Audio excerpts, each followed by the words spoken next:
So, time to look ahead to the weekend's action. Of course, joining me, as ever, Justin Peach. How are we? Good day to you, Lucas. Here's a question for you. We're going to go in strong, two-footed tackle from the off. Who's been your favourite team of the season so far? 2 games in. 2 games unnecessary in. Question. Completely unnecessary question. I tell you what, I'm going to reduce a tackle you back. I'm not going to tell you my favourite team because I don't want to be accused of bias, right? I'm going to tell you my least favourite. Wow. I mean, okay, go for it. Proper flipping it around. Preston. Go get the hate. Yeah, Preston. Okay. Preston. Yeah. I mean, I think probably Preston's least favourite team right now is Preston as well, from fans' point of view anyway. Paul Heckingbottom's least favourite team this season is Preston as well. The fans keep moaning that there's an agenda against them. It's fair. We get that a lot on the show. But there isn't. Just things are a bit shit at the moment at Deepdale. The defending's bad. Hopefully it improves, but come on, let's be real. Let's be real. It's not great. When you praise a team, you've got bias for them. When you criticise a team, you've got an agenda against them. That's one thing I've noticed from the early days of doing this podcast. Been 7 years of it, 8 years of it. It's a bit of fun. 7 weeks of it. Like I said last episode, I'm tired. So we've got a whole host of games to look forward to, plenty to sink your teeth into. We will get on to our bankers and outsiders a little bit later on, but let's start, Justin, with our game of the weekend, brought to you by Boyle Sports, and the game is tonight. It is Wrexham versus Birmingham City, what has been branded by the media as the Hollywood Derby. Are we having that as the name or not? No. It's the sort of thing makes you sick. It a hipster like you, Justin Peach, you're not having that at all. It disgusts me. Yeah. It's a bit... It's just a bit cringy, and it just makes me go a bit, not like that. Like when you step on seaweed, I don't like it. Yeah. It's just gross, isn't it? Ugh, no. Well, I've never heard of that. What do you mean stepping on seaweed? It's just gross. Or when you put your hand in the sink and the sink's full and there's something you don't want to put your hand on in the sink. I don't think seaweed's that bad to step on, is it? Well, in comparison. But either way, it gives you that feeling of, ugh. Okay, it gives you that feeling. Yeah. I agree with the sink one. I'll give you that one. So, okay, we're not going with Hollywood Derby. So then, instead, Justin Peach, what derby is it? I'm really sorry to disappoint you, but this is the thing that I spent most of my research on this for this one. There isn't anybody. Not one. I can't find anybody. Not one. It's going to have to be the Hollywood Derby. No. You can't say it's like reaching in the sink and touching something gross and then giving it the same name. You can't do that. There's nobody. I can't find a single soul. You're racking my brain now. Yeah. It's a cruel one. It's a cruel one, but that's where we've we're been so distant for so long, haven't Exactly. it? It's really difficult to. Okay, if we have missed someone, this is fun. Leave it in the comments of whatever you're listening or watching on, and let us know if we've missed an obvious one. And remind us how stupid we are. Yeah, well, that's going to happen regardless, isn't it? So, I don't know what you're asking them for. Like asking a dog, do you want a treat? Let's kickstart. So it's the nobody derby currently, is what we're saying. It's the nobody derby. Before we sink our teeth into our game of the weekend, again, Wrexham versus Birmingham City. A huge thank you to Boyle Sports for sponsoring this preview episode. They're offering new customers an exclusive offer of bet £10 and get £40 in free bets and a 25% bet builder boost if you do include Wrexham and Birmingham in your bet. You can sign up using the link in the description and take advantage of Boyle Sports' exclusive offer. 18 plus, T's and C's apply, and please gamble responsibly. So, Justin, these are two teams that have got a lot of backing, a lot of firepower when it comes to the boardroom. What do you make of both teams early on? Have you been whelmed by either of them, under or over? I mean, they've both drawn both their opening games, so it's pretty much a whelmed experience. I think with Birmingham, they offered a fair bit against Sheffield United in their opening, just couldn't quite find the way through. Wasn't a glamorous game by any means, and just lack that bit of edge. And with Wrexham, felt like they ran out of steam against Cardiff, and again the subsequent draws after weren't particularly inspiring. So I think both opening games for both teams were probably an indictment of where they are at the moment, in that the summers haven't been as productive transfer-wise and recruitment-wise as either would have expected, maybe in terms of outgoings and incomings. But it looks like Wrexham are probably getting ahead of Birmingham at that now, because they are starting to get players through the door, especially going into this game as well. Birmingham just feel like they're lagging behind a little bit. And that's pretty much how I would assess both starts this season for both of these teams. Yeah, I mean, even like you say, that there are some players that are being linked with both of Wrexham and Birmingham, and Birmingham could really do with these players, these sort of attacking options, creative options, and yet the players that they're also linked with also seem to be linked with Wrexham, and Wrexham seem to be the favourites, or Borough, and Borough seem to be the favourites. We spoke about some of the rumours on our transfer show the other day. So I think for Birmingham fans, it must be frustrating, because they're holding possession still, as they will under Chris Davis, but they're not doing much with it. The chance creation sort of not at a minimum, but it's not exactly at an all-time high. And so there must be this, is desperation too strong a word to say that Birmingham want to see some creative sparks injected into their team? Because that feels like what it's really lacking right now. I don't mind the defence at all. I think the midfield is getting there. I think, as we said in the other day, they need some creative input, creative output, and someone that can find the back of the net as well. It's taking control in the game and grabbing a game and saying this is ours. I don't think Birmingham have done that yet. And that's the frustrating thing from their point of view, because, well, we rewind 12 months ago and that felt like it was there for Birmingham, but it doesn't feel like it's quite there now. There's less noise, there's less momentum, there's less aggression in a positive way. You want that energy to be there. It doesn't feel like it is. And maybe that's down to the summer not being quite as productive. Maybe it's down to the start of the season. I know, 2 league games isn't enough. 2 Carabao Cup games isn't enough, although getting panned 6-1 in midweek is an interesting outlier for the Blues. But when we talk about their output, defensively, yeah, sure, ignoring that League Cup game, it's fine. It's okay. But we need to see more. We need to see more. We need to see more in the final third. We need to see more out of Jay Stansfield. We need to see more out of the attackers. Vicente's been not quite what I expected in terms of when I picked him as the key player at the start of the season. There's Demarai Gray, there's Patrick Roberts, who I know has been a bit part player so far. There's just a lot of this attack at Birmingham we've just not seen enough of. I've not seen really want to take control of any game so far. So that's the frustrating thing. That's also a disappointing thing as well. It's a player that can grab the game and just run with it a little bit. It is that difference maker. Yeah. We've said that both teams really need someone like that, don't they? That's the sort of the next thing that you want to level up. I don't know if either side feel like they've leveled up just yet. Yeah. Although saying that, I do really like the business that Wrexham have done. Have been really smart. They've made 2 additions, as you mentioned, ahead of this game coming up tonight as well. Yeah. So there are some signings that Wrexham have got that I like, that just keep them steady. Mm-hmm. I want to see that player, that guy, and I want to see that guy as well for Birmingham. They need that guy. Well, the 2 players you mentioned for Wrexham are Issa Kabore from Man City. BBC Sport said that deal's worth up to 4.75 million and a 20% sell-on clause and matching rights. So that's quite a big money move for someone who is potentially a squad wing back or competing with Danny. You're going to start knocking the Spain again, aren't you? Here it comes. Here it comes. The economics is staying out of this one. I just don't get it. But competition is healthy. We can say that. And then there's Jacques Ikomi from Angers.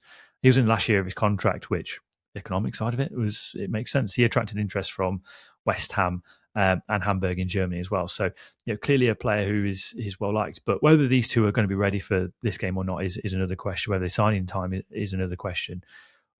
But that's extra depth and extra quality in the wing back areas, which is really important to a Phil Parkinson system. Really, really important. It's just probably not going to be ready for this game. And if they are, great. Because I think if they are, then certainly they can put one past Birmingham, because Birmingham are just lagging behind massively. So of the 2 sides, you probably say you're more concerned about Birmingham right now. Yeah.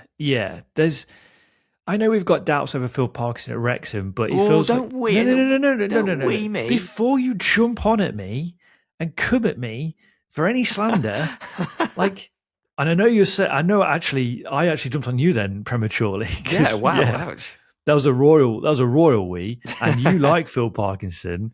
I'm a little bit more skeptical, so I will reframe that a little bit. I apologise. I'm the big guy here. Good man, I'm proud of you. Thank you. I've had my doubts over Phil Parkinson, but it feels like he knows his Wrexham side better than Chris Davis knows his Birmingham side. And the doubts reside with Chris Davis in Birmingham. So, of course, I'm going to say, well, if Phil Parkinson knows his strengths better than Chris Davis does, then absolutely, I'm going to be higher on Wrexham going into this game. I think we've got all that's left to do is now do a prediction. That's all we've got left to do. So, do you want to give us first your prediction for tonight's game? How do you see this one going? The nobody derby? The nobody derby. Let's give them some credit. There's people there. The prediction that I know will definitely come in is the camera's going to pan to someone in the box. Oh, yeah. There's going to be a celebrity there. Who is that celebrity? I don't know, because it feels like the energy has been sapped out of this fixture a little bit. Maybe it's because the noise is quietened from last year's excitement, because I've not seen too much of the Hollywood derby adverts, if you like. But in terms of the actual game, I'm going to go with a Wrexham win, and I'm probably going to go with a 1-0 win. I think it'll be a gritty game. If I go back to last year, the Birmingham-Wrexham game, or the Wrexham-Birmingham game, I should say, was a very windy game. It was horrible. It wasn't very good. And the football wasn't particularly great, or I might be misremembering it. I don't know. But it wasn't a memorable game is what I'm saying, and I don't think this one will be either. So I'm going to go Wrexham 1-0. Birmingham haven't lost, have they, yet to Wrexham, which I think is a stat that they won't want to lose, but I think it's a tricky tie away at Wrexham. I am going to say, though, that they're not going to lose again. I think it'll be 1-1. 1-1. Very boring, splinters sort of prediction there. Got no bottle. There we go. No, what? I'm just being sensible here, man. Just being sensible. I just think it'll be. I think whatever it'll be, weirdly, I think it'll be low scoring. But that's kind of where I sit with both teams at the moment. Yeah. I can't see either team punishing a side just yet. Yeah. So I think that's why I think nice and easy, splinters on your bum, on the fence, a 1-1 prediction is what we're going to go for in this one. So that's our game of the weekend. On the way next, we're going to preview our bankers and our outside bets.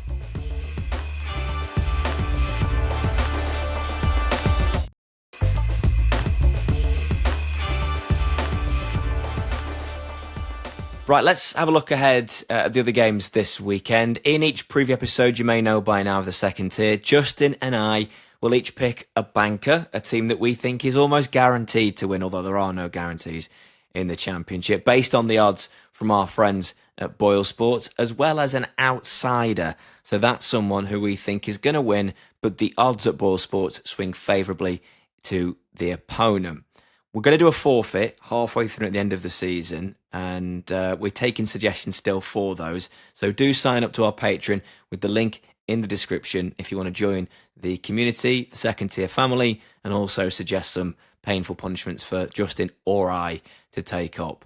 Now, I am still currently leading by 3 points, but that's because I've got 3 points overall, because I had a great first weekend, and then both of us scored a big fat 0 last week. So we've got to improve, Justin. We have to do better. Can it get better for you? Can it get better for I? Do you want to start us off with your banker for this weekend? I absolutely do, and hopefully I'll have a little bit more luck. But I've gone with Wolves to beat Stoke City. You're a rat. To beat Stoke City at home on Saturday at lunchtime, to Lucas's approval, of course. Wolves looked really, really good against Preston last weekend. Really, really good. I felt like they'd come in and settled after what was a bumpy ride against Blackburn in the opening game of the weekend, or the opening game of the season, I should say. We saw a fantastic link-up play with Raul Jimenez, with several different players. He was a great focal point and played a great role in that Adam Armstrong goal, for example. Fer Lopez was sensational as well.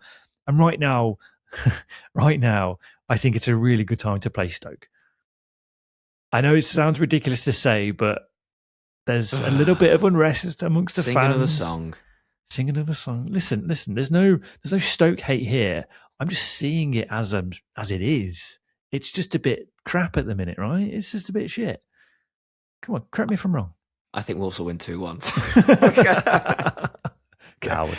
No, I just... Who's the rat? Sorry. No, yeah, exactly. No, I think it'll be a tough game. I think Wolves look really good against Preston, and I think there are question marks around Stoke. I think my issue with Stoke is that they can't finish a game. Last 2 games they've played, and I'd probably include Swansea in that actually as well, is that they show signs, they start well, or they get into a game, they grow into a game like they did against Southampton. They obviously took the lead against Swansea, they took the lead against Hull. So you are looking at a Stoke City side and thinking, oh, okay, maybe this is the game that changes. Okay, they've conceded. And then that's sort of the case. Like, they can't do a full 90. And there's reasons for all that. Some players look like they're coming off and looking quite sluggish after the second half. In the Hull game, in the Southampton game, they're working on sort of improving fitness as the season goes on. So maybe this is an important factor for later on. But then you've got the problem of the squad not being good enough, the depth we've talked about before not being good enough. So you then facing off a like Southampton, a Wolves side that have got a cracking start 11 and a cracking bench as well. So whilst I'd love to push back and disagree, the odds naturally, both figuratively and literally, are in Wolves' favour because really they've got all the makings, and they want to show to that home side, after they disappointed against Blackburn Rovers, a good performance and a good result. In a Midlands derby as well. Midlands derby. Fucking hell. It is a Midlands derby. Fucking hell. Tell us how you really feel, mate. Come on. Bloody hell. That's what Midlands derby. What are you on about? They're both in the Midlands. There's a derby. It's a big place, the Midlands. I mean, all right, so West Midlands derby. It's about 40 minutes down the road. 40 minutes down the road, is it? That means Why Derby do people... Stoke's a derby. I think some will call it that. The A50 derby. Yeah, get in the bin. No, but people have got such issues with calling things derbies. I just think it's just a bit of fun. Okay, just a bit of fun. Before we move on, no one wants to listen into this. Sorry, you carry on. You're derby, right? Before we move on, I've seen people talk about Seysha Pacheco, the Wolves manager. People are saying he looks like Gareth Southgate if he cosplayed as Russell Martin, and I can't unsee it now. Wait. I'm just picturing him. Yeah. Gareth Southgate cosplaying as Russell Martin. Why would he? Okay. I see it. Very handsome man, by the way. He's a good-looking chap. Yeah. Is he a good football manager? We'll find out. Is he a Gareth Southgate or is he a Russell Martin? We'll find out. Oh, okay. Jeez. All right, I'll move on to my banker then. Do you want to give us a score prediction for that, just for the fun of it? Absolutely not. Okay, good. Glad we did that. Cheers. We'll move on to my banker, and we'll move on to Charlton Athletic to win at home versus Preston North End on Saturday afternoon. Shall we give them a peek behind the curtain that I changed last minute, Justin, or not? Yeah, you panicked. You jumped aboard the Charlton hype train, didn't you? It wasn't so much that. It was that I just felt like my previous banker, I was backing a losing horse. I went for Bristol City to beat Pompey, and I was just sort of, the more I was sort of thinking about it and looking into it, I was thinking, why? Yeah. I just keep thinking at some point Bristol City have got to win a game, but there are no guarantees, and I actually think that Portsmouth's underlying numbers are actually far better than I think that people realise, because they obviously lost to QPR, and I think that's actually dragged them down a little bit. But they had some good numbers, some good performances against QPR, and I think people also thought, maybe I was guilty of this, that their goals being quite tremendous, Pompey, has sort of like it's gone against actually what the case is that they are creating chances, they are a good side, and with Segicic in the team, you've got that sexy zesty player that we spoke about other teams needing. So that was silly of me. I've cancelled that one, and kind of alluding to what you said earlier about your least favourite team in the Championship, and they've not impressed so far in their opening 2 games against a Bolton Wanderers side that people had question marks about at the start of the season. Bolton were impressive, to be fair, against Preston. Preston were not. And then Wolverhampton Wanderers against Preston. I mean, it was only going one way with the way that Wolves are playing and Preston. I look at Preston's stats, just to start on them, and all of their stats are quite middling. Like there's no really impressive, you look at the on the ball stats, the off the ball stats, the attacking stats, the defensive stats, and you're like, I hate this term. I'm so sorry, people are going to cringe and not happy. They're quite mid, but like by definition, they are middling. They are just sort of they're where Preston have sort of been positionally over the last few seasons. That's what their stats are, and I just think there's a lot of energy with Charlton Athletic right now. If we can. Let's discount the Carabao Cup defeat to Spurs for a second, because I think that's quite an unfair matchup. Also, the 2 injuries that I am aware of that Charlton suffered in defence, both at centre-back, which I think derailed plans a little bit for Nathan Jones' side, and they conceded, I think, by their standards, some quite soft goals. I think that if you just go off the buoyancy of returning to the Valley after the heroics against West Ham, the energy, I think, will be there. I think that Nathan Jones will, whilst he's got this momentum, which I think is why I've been frustrated with the Spurs defeat, whilst he's got this momentum within them, I think he's going to want to push that. I think he's going to keep that going, back at the Valley, make some noise. And then my last one is that we've got Lloyd Jones and Tyrese Campbell in immaculate goal-scoring form, to the point where I'm going to say that Lloyd Jones and Tyrese Campbell are going to score again. I love that. The fact that I think Tyrese Campbell's closing on his tally for last season, and I think Lloyd Jones has doubled it for last season as well. I mean, Lloyd Jones scored against Spurs.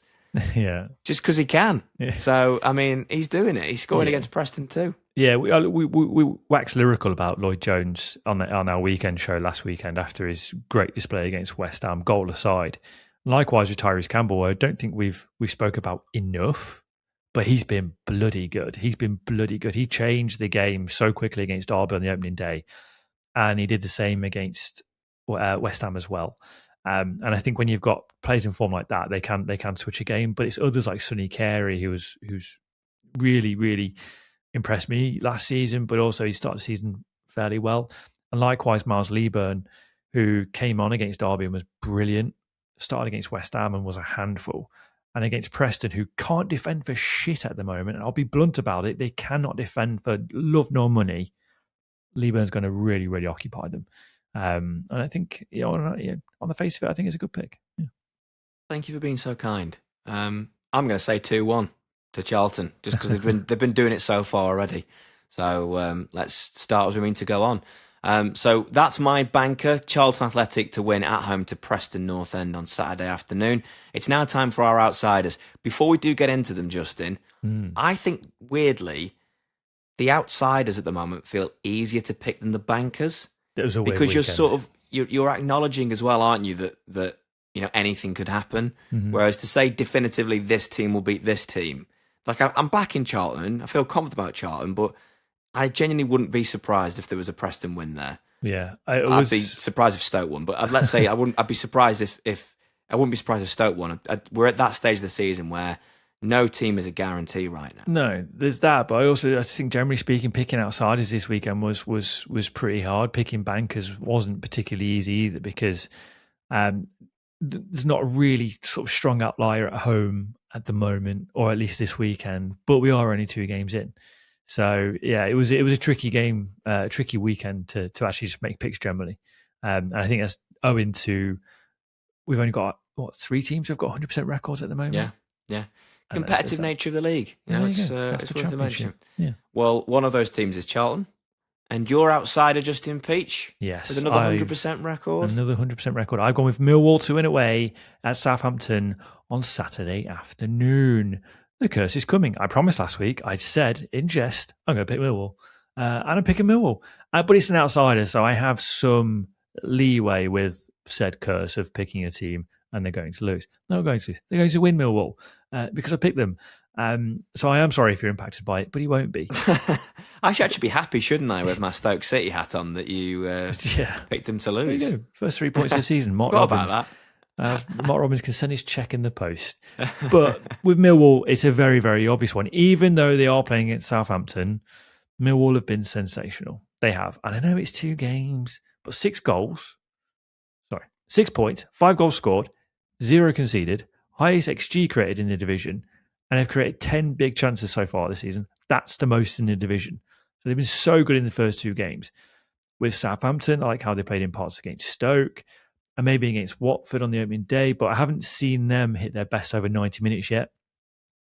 Stoke, maybe, if they had a bit more about them, could have got something against Southampton. I know you alluded to it when ribbing on Stoke not too long ago, but quality wrestled back control of the game and the points, and I feel like it's not really a good measurable of a side right now. So I think Southampton can't get away with that against the Millwall side, who have been the best team in the league so far over the first 2 games. It has to be a 90-minute performance against Alex Neil and his players. Otherwise, I can't see them getting 3 points. And this is important. I think the midfield is going to be big in this game as well. Millwall have won the midfield battle in the last 2 games. Southampton, not quite at the strongest in the centre of the park. So for me, it's a big swing here again. And I think Millwall edge it. One thing I would say is Millwall are, to me, maybe alongside Charlton, the most likely to give you 90 minutes of 100% under Alex Neil. If they're all working for the manager, he's the sort of manager, a bit like Nathan Jones. You're either with me or against me. Mm-hmm. And right now they're obviously all buying into Alex Neil. And I think if they can get a goal ahead, I think from a Southampton perspective, I'll be quite concerned if Millwall go a goal ahead, because I think that could be a game where you dig deep and you give it 100 for that 90. So I don't mind it. Almost envious of your choice in a way, Justin Peach. I'll go for my outsider, and I've gone for Watford to beat West Ham at home again on Saturday afternoon. Hear me out. Watford at home at Vicarage Road against the promotion favourite, seen as the underdogs. We've been here before, very recently. I think when you look at the fixtures that Watford have had, it's been a tough start for them on paper, if you will, with Southampton and then, of course, against Wrexham. But they're unbeaten in the league so far, and they did everything they needed to do against Southampton to beat a team that have got, on paper, a better squad, that are relentless off the bench, and they dug deep and they got stuck in. And again, right now, I'm going to just slightly ignore the Peterborough result the other night, because I think it's fair to say it was a very inexperienced back four, and I think it's quite clear that there was a little bit of energy reservation, perhaps for Saturday. Watford haven't quite got the squad, so probably didn't want to tire the players out too much. They've got a big game against West Ham, and West Ham, fans will agree, I'm sure, haven't quite looked up to it just yet. Yeah. Although, again, if you're taking the cup into consideration, they did go and beat Southampton 4-1, but that was a very young side with then important players coming off the bench again, and it was a game where Southampton were off it, and West Ham's players, they played with that drive that West Ham fans want them to see. So I don't think it's going to be a runaway game by any means. I think it'll be another close game, but there is the makings of, if you're going off purely league form and what West Ham didn't do against Charlton, is there a chance we see another smash and grab, if that's not too strong a phrase, from Watford? Will West Ham be bullied again by the Watford intensity, if it is still there? Or can the Hammers finally make the step up that is required from that team and that is demanded by the fans? Yeah, I think it'll be a close game. Yeah, I think I agree. I do think it'll be a close game. I think if you look at this fixture 3 or 4 weeks ago, you think West Ham 3-0, 4-0. Mm-hmm. Now, with the hindsight of a couple of games, having watched both sides, despite not being blown away by Watford, I think they offer something that West Ham don't, and that is players well up for it. Well up digging for it. deep at home. Yeah, digging deep at home. I think that's the thing as well, sorry to interrupt quickly, is that I think that the fact that you can bet on a home team and then be considered the outsiders, that's quite tempting as well. Yeah, without a doubt, that's if a home team is an outsider, swing that way. It's my detriment. I'm not very good at it. But with that, I know it's quite easy for me to say, Watford plays well up for it, but I implore any West Ham fan to go and watch the first 10 minutes of the Watford Southampton game, and then you will come away and go, balls, okay. Because in that first 10 minutes, I think 2 Watford players got booked, Pollock and Cipriano. They laid into Cienza. They laid into him, and they made Southampton know that they were in a game. And I think that's where your attitudes have got to be bang on. Because if you can rise above it, like you would in a cup game, for example, then sure, I bet you can get a result. But if you sink a little bit and allow yourself to be bullied, you're going to have a really long afternoon. It's not going to be fun at all. And I think Watford will deploy the same route. And I think we spoke about the need for another centre-back at West Ham. I think if Watford can give those defenders the run around, I think then it could be a really long afternoon. And if they play with that right intensity again, could be a fun one for the Watford fans. We shall wait and see. So I've gone for them as my outsider. They were your outsider last week, weren't they? They were. Yeah. They came in. They drew. They nearly came in. Wrexham.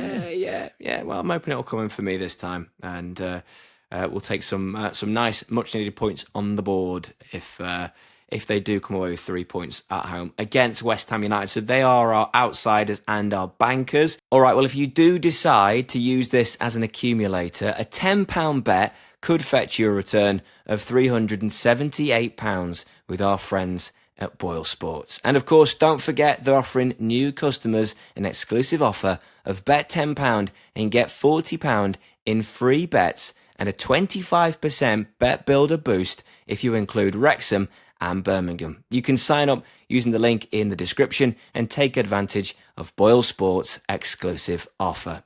18 plus, T's and C's apply, and please gamble responsibly.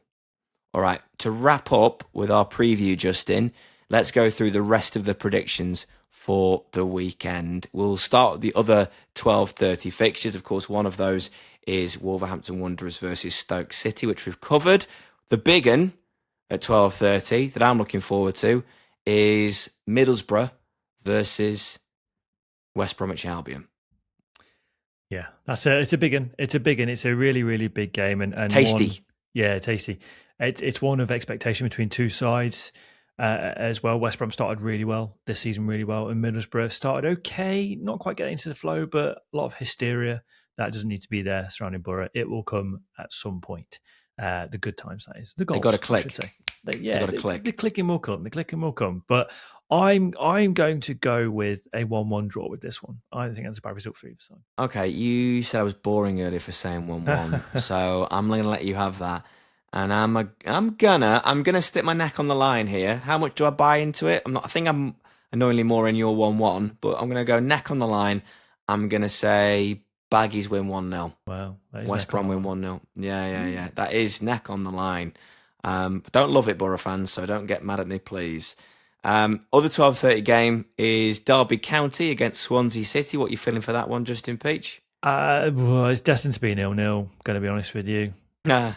I can't really add anything else. I wanted to add more about John Eustace needing a win to get a bit of pressure off his back, but don't want to. This one will be 0-0. Swansea have started fine, but were blunt last weekend, and I think that'll be the same here. Yeah, low scoring game. Yeah. Swansea to win 1-0. Wow. What I'll say. How about that? I'm not exactly going brave. I'm not saying 1-0 win for the away side in a close game, but it's braver than just a normal boring draw. All right, let's go for the 3 o'clocks, the rest of them at least anyway. Blackburn Rovers versus QPR. That's an interesting game. That's a fun game. It's a fun game. It's a game I want to be at. That's a game I want to be at, but sadly, I'm going to be miserable at Derby Swansea. I think this will be a high scoring game, but I tell you what, I'm going to go with a 3-2 win QPR. I think QPR might just head Rovers on this one, just a little bit. I'm not going to draw yet, so I'm going to allow myself. I'm going to say 2-2 though for that one. 2-2 draw. Nice. Yeah, a little Desmond for you there. Okay, we'll move on to the promotion winners derby. There's a theme in this show. Not a thing. That's never been a thing, by the way. Bolton Wanderers, they're at home to Lincoln City. Bolton, who went up through the playoffs. Lincoln City, of course, won League One last season. Now, the big news is that Tendai Darikwa has suffered a ruptured anterior cruciate ligament, Justin. So he's one of their star men. That the fullbacks, the wing backs have been really important for Lincoln City, and he was pretty much an ever-present, I want to say, for them last year in League One.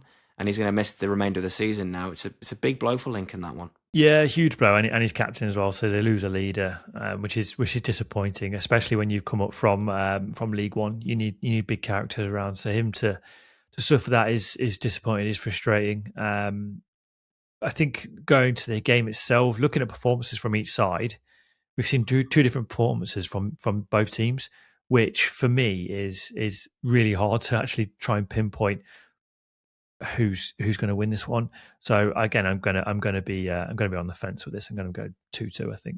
I'm going to say Bolton to win. I hate myself for going against Lincoln. I'm sorry. I just think that one that might take some tweaking. That at this time I think might take a little bit of time to fix for Lincoln. And I think they've got a lot of new signings again. I think they need to bet into the team. I do think Lincoln City will come good at some point. I just think it might be a bit too early right now. And I think there's a bit of belief, bit of bite behind Bolton Wanderers. They're at home. I'll say just Bolton will win that one 1-0. I've some quite boring predictions so far. Sorry, everybody. Bar the Blackburn QPR game, which I've gone for a 2-2. Let's go to Cardiff City, Sheffield United. That's the 3 o'clock. What are you saying for that one? I really liked Cardiff last week. Watching them against Derby, I thought they were fantastic. They moved the ball really, really well. They had a bit more zip about them than they did against Wrexham in the opening game. So maybe that energy from that last-minute equaliser carried into that Derby game. Did fade as the game wore on. They have signed Christian Bielik, which I think is quite a smart capture because he's very experienced at this level. Interestingly, Barry Murphy sees him as a defensive midfielder, not a centre-half, which centre-half is where he's predominantly played for Birmingham and West Brom since he left Derby. Find that very, very intriguing, but he's more than capable, and that's probably the experience and leadership qualities they need in the middle of the park. And I just think Sheffield United are not smarting, but honestly, they just need to get through the transfer window as quick as they can to retain players that they've got, but also sign one or two. Then we can start to make judgments. But I'm going to go 2-0 Cardiff on this one. Oh wow, Sheffield haven't conceded the goal in the league just yet. So I kind of want to say that they'll keep that defensive solidity, and they've been poor creating chances. I do really like the look of Cardiff City. I'm going to say another 0-0. Yeah, absolute. Just be an advert for the Championship, man. Come on. That isn't a game where there's an advert for the Championship. It's not that one. I'll pick another one later. That ain't it. So you're 0-0, aren't you? 1-0 Sheffield United. Wow. Well done. That was mean to go on. Amazing. All right, this one. I'll be fun with this one. Bristol City against Pompey. Yeah. Bristol City against Portsmouth. What are you saying? I'll go with a score game here. I'll go 3-2 Bristol City. I think Portsmouth. Yeah, you came to me first. You could have gone first. You're the host, man. Do your job. I'm just polite. Too polite. I don't know. Sorry, I don't know why I went for Roy Keane there because I was going for Professor. Was that Roy Keane? It was no. The line was I was going for Professor McGonagall from Harry Potter. So I apologise to anyone who gets that reference. You probably didn't. I'll move on. Bristol City will win this 3-2. Bristol City will win this 3-2. Goals in this game. I think Bristol City will come good. Portsmouth will be an adventure, but I think defensively they might suffer a little bit here. I'm really annoyed you're taking that 3-2. 2-2. Again. Wow. Thought I was excited. I'm no longer. Clearly. Draws. Yeah, all right. Okay, we've got one more. And that is a game where both teams really could do with getting some points on the board. Yeah. Norwich have got none. Burnley have got one. Who will take any in this game? You can go first again. Yeah, it's hard again because both teams have started fairly meh. I mean, Norwich offered a fair bit against West Brom, but didn't come away with the win. Burnley offered something against West Ham, didn't come away with the win, and both were quite poor last weekend. So, what team's going to turn up this weekend? It's hard. So, I think I'll go with the home team. I'll go 2-1 Norwich. That was mine too. You can say it. You can no, say it's 2-1. not. No. I'm being my actual serious written down predictions have not deeped too much just yet. So I'm going to be fun with this. I'm going to say 3-1 to Norwich. Burnley are lacking goals at the moment, which concerns me. So, without Zion Fleming, that is. And if he isn't going to feature at the weekend, then we'll have to wait and see where those goals are going to come from. Although I'm really excited about their lone player from Chelsea, from Kazakhstan. But again, I think he might take him some time to adapt. 3-1 Norwich. Okay, let's see how wrong those are at the weekend. We'll wait and see. But fingers crossed for some exciting games, more so than some of the ones I've predicted. Should we wrap up with a little bit of this? All right. Settle down, you lot. It's time for the Craig Bryson pub quiz. Yes, it is, Mr. Barman. It's the Craig Bryson pub quiz, and this is how it works. I'm going to give Justin 6 clues about a Championship player, past or present, each more revealing than the last, and he simply has to guess who it is. And the rules are, they have to have made now over 150 Championship appearances in their career. And don't forget, the Dexter Blackstock rule is in play, which basically means they've got to be more relevant than or known than Dexter Blackstock. Fair? Yeah, I think that's fair. Have I put that well? Fair. Thank you. Yeah. This is your debut as quiz host, so... Yeah, well, hopefully it'll go better than my debut as contestant, which did not go to plan. That was awful. I think I texted you this. One thing that I've realised from putting it together was I would not be good at this game regardless. I knew the answer, and I was still struggling with this, and I knew the answer. So, yeah, a good sign of things to come. I'm going to make these guesses, and you've got no idea who it is. I mean, thankfully it's written in front of me. And I go, wait, who is it again? Justin knows from the many previous that I've got a terrible habit of forgetting people's names in a brief moment. So I need it written down like Ron Burgundy. Let's get started. I've got your first clue for you here, Justin Peach, and it's a classic one. I have made 411 appearances, scoring 70 goals. That's a winger. It's a winger. I think you'd be daft to go for Albert Adoma because he's top of the list when we compile these. I'm going to throw him in. You going to throw him in? Yeah. It's not. Cool. It's not. Okay, second clue. I've won 2 promotions in my career, one in the Championship and one in League One. So he's been promoted to the Premier League. He has. And he's been promoted from League One. Has. Which is what I just said. Which narrows it down. 0. A lot of players have done that. A lot of players have done that. Chris Sedgwick hasn't, so I'm not going to say him. And you ain't got a clue who Chris Sedgwick is either. No clue. Not a Scooby. Justin, right now, I haven't got a clue anyone is. My mind is so blank. I'm not even being the one being quizzed. Yeah. And yet it's just the spotlight gets to me. Not a thought between his eyes. Paul Eiffel. No. Third clue. I started my career in the Premier League and even made 4 appearances in a European competition.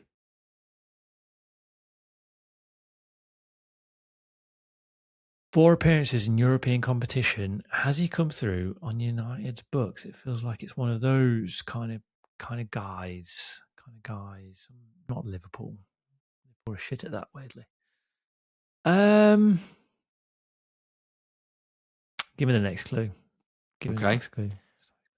I started my management career last year, having previously coached at 2 of my former clubs before that. I'm now a coach in League One. Have I made these too hard, which is great?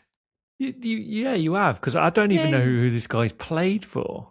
Yeah, well, that's to come. It is to come. Yeah. So he's coaching in League One. Is he a manager, or is he a head coach, or is he his assistant? He's now just a first team coach. Okay. But he had his first management job last season, having coached previously at 2 of the clubs that will come up shortly, potentially, maybe. Not cleverly. No. Number 5. Some of the clubs that I have played for in the Championship include Stoke City, Plymouth Argyle, and Leicester City. Stoke, Plymouth, and Leicester. Ooh, Can I give you a clue within that clue? You want? I would argue the team that he's most well known for is not mentioned in that list. Brilliant. That's not a clue. Not a clue.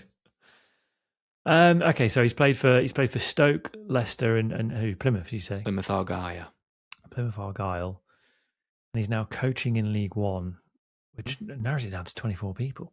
And he was a manager for a very brief period of time as well last season. Last season. In the Championship? No. I'll give you, it was in League Two. Oh, in League Two. Christ, I don't know. Give me the final clue, Lucas. This is actually quite hard. I'm most known for my time at Preston North End, where I spent 9 seasons in total and also retired there, although 3 of my spells were on loan before joining permanently. Paul Gallagher. Congratulations and well done. Gally. Where is he? He's at Leyton Orient. So he's an assistant coach. I said he was a coach. Oh, you scumbag. I said coach. I said he's a first team coach. That's what I said. Not a head coach, not assistant coach, a first team coach. Anything. Well, anyway, so Paul Gallagher, yeah. So he was at Barrow as a manager, but before that he was so he retired from Preston. This is where I come alive. He retired at Preston, coach at Preston. Then Alex Neil nicked him and took him to Stoke, and then he was out of action for a little bit. Nearly was part of Regis Lebris' Sunderland coaching staff, but then he became last season the manager of Barrow, and he's just joined Leyton Orient as first team coach. There we go. Also owner of the best penalty technique I think ever, where he just looks away from the goal, runs up to it, bladders the ball. Who else has tried that recently? Troy Deeney. Roy Deeney. We're going to talk about him though. Oh, okay. Touchy subject. He's actually a fantastic guitarist as well. Oh, that's a nice fact. That's a nice fact. Yeah, it is. Yeah, yeah, it is. Cool. Bro. Okay, I'm glad we did this. Are you? Yeah. Those clues were hard. You can be fairer with how you distribute them, but you were fair last week, were you? Yes. Yeah. You're just shit. On that note, everybody, thanks for listening. Okay, we're back, of course, on Sunday, reviewing all of the action from the weekend. We're getting well amongst it now. In the meantime, though, this has been the Second Tier Podcast, brought to you by Boyle Sports. I've been Lucas Yeomans. I've been Justin Peach. Thanks for listening or watching. We'll see you very soon. Bye-bye.